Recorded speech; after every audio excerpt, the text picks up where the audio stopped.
मित्रांनो, हे नालायक बोलत होते जिनकी जाति का पता नहीं वो जातिगत जनगणना की मांग कर रहे हैं।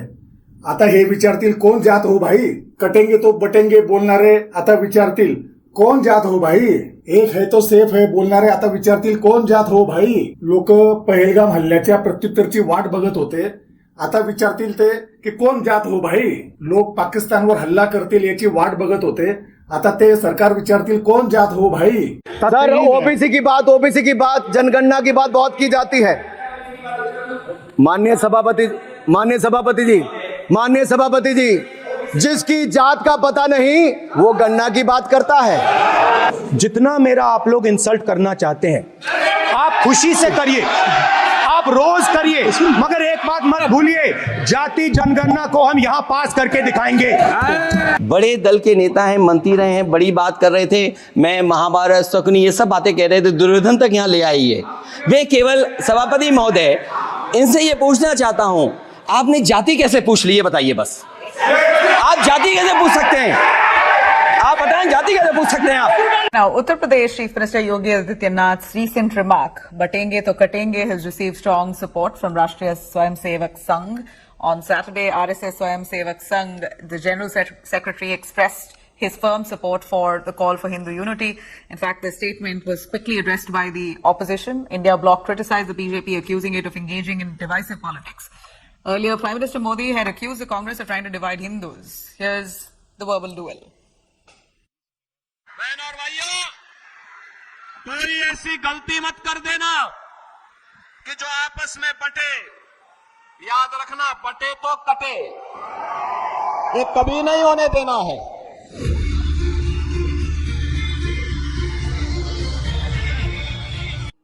साथियों, हरियाणा के बाद महाराष्ट्र के चुनाव का भी सबसे बड़ा संदेश है एकजुटता।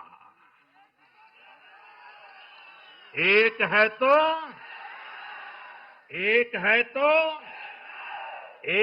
तो ये आज देश का महामंत्र बन चुका है। कांग्रेस और उसको इकोसिस्टम, उन्होंने सोचा था कि संविधान के नाम पर झूठ बोलकर,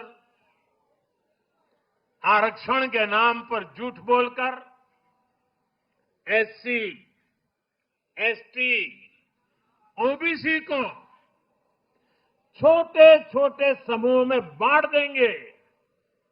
वो सोचते थे सब बिखर जाएंगे। नमस्कार, मी सचिन संघवी आपले हार्दिक स्वागत करतो आपल्या हक्काच्या चॅनलवर द डेली पल्सवर।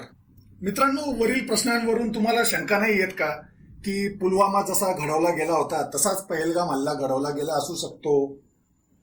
पुलवामा 2019च्या लोकसभा निवडणुकीसाठी घडवला गेला होता, तसंच पहलगाम बिहार व पश्चिम बंगाल निवडणुकीसाठी घडवला गेलेला असू शकतो?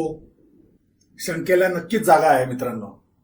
काय मित्रांनो, हा देश विविधतेने नटलेला आहे, हे या 2-4% लोकांना कधीच कळणार नाही। त्यांना फक्त उर्वरित जनता त्यांची गुलाम म्हणून हवी आहे। हे आधी तुम्हाला हिंदू मुस्लिम म्हणून लढवतील व त्यांचं राज्य करत आहेत। एससी एसटी विरुद्ध ओबीसी लढवत आहेत व त्यांचं राज्य करत आहेत। मग ओबीसी विरुद्ध खुल्या जातींना लढवत आहेत व त्यांचं राज्य करत आहे। नंतर मग उरलेल्या इतर जातींना आपसात लढवतील व राज्य करत राहतील। त्या 2-4% लोकांना फोडा व राज्य करा, हे इंग्रजांचे राजकारण करायचे आहे। शेवटी त्या 2-4% इंग्रजांच्या गुलामांनी इंग्रजांकडून हीच शिकवण घेतलेली आहे आणि त्यांच्याकडून तेच अपेक्षित आहे। मित्रांनो, प्रगल्भ लोकशाहीसाठी, एका मजबूत लोकशाहीसाठी विरोधी पक्ष मजबूत का असला पाहिजे याचे जिवंत उदाहरण म्हणजे सर्वात आधी पहलगाम हल्ल्यात सरकारकडून चूक झाली आहे हे सरकारद्वारेच मान्य करणे व कास्ट सेन्सस म्हणजे जातनिहाय जनगणना करण्यासाठी सरकारचे झुकणे हे आहे। हा संपूर्णतः राहुल गांधी यांचा विजय आहे व जनतेने त्यांना हे बळ दिलेले आहे। राहुल गांधी यांनी सभा असो, प्रेस कॉन्फरन्स असो, विदेशी धरती असो, भारतीय धरती असो, तिथे हा मुद्दा जिकिरीने लावून धरला। ही त्याची जीत आहे। सरकारला अक्षरशः आपलेच थूक चाटायला राहुल गांधी विरोधी पक्ष नेता म्हणून यांनी भाग पाडलंय।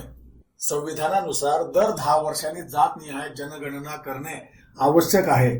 जर ती केली नाही तर कसे कळणार की सरकारी धोरणांच्या जनतेला फायदा होतो आहे की नाही.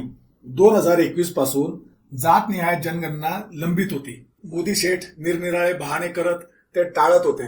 कधी कोविडचा बहाणा करतील, कधी काय तर कधी काय. पण त्याच कोविडमध्ये पश्चिम बंगालमध्ये व बिहारमध्ये इलेक्शन होऊ दिलं, पण जातनिहाय जनगणना म्हटलं की बहाणे सुचायचे. राहुल गांधी व काँग्रेस पक्षाची भूमिका काय होती व त्याचे मूळ या मागील काय कारण होते व या मागील मागणीचे काय कारण होते.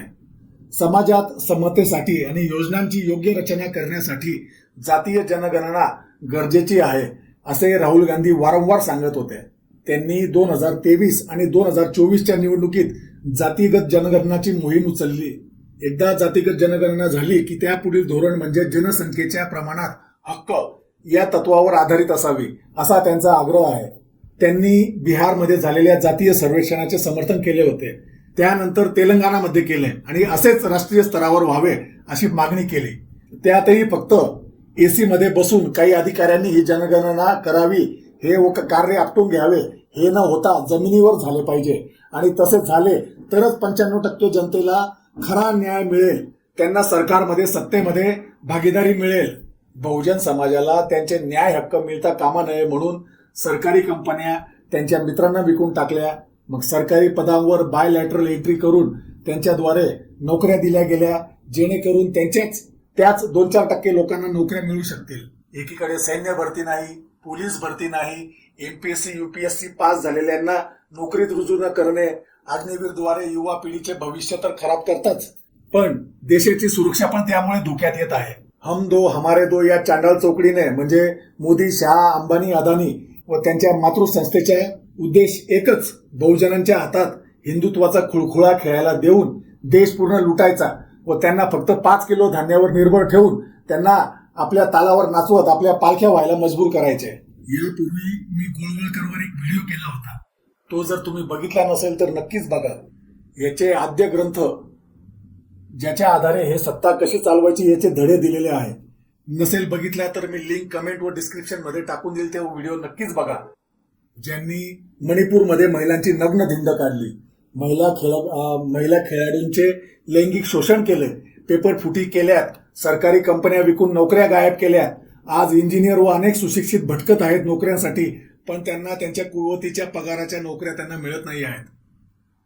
त्यासाठीच ही जातीगत जनगणना अत्यंत आवश्यक आहे, जेणेकरून सामाजिक न्याय घडवला जाऊ शकतो.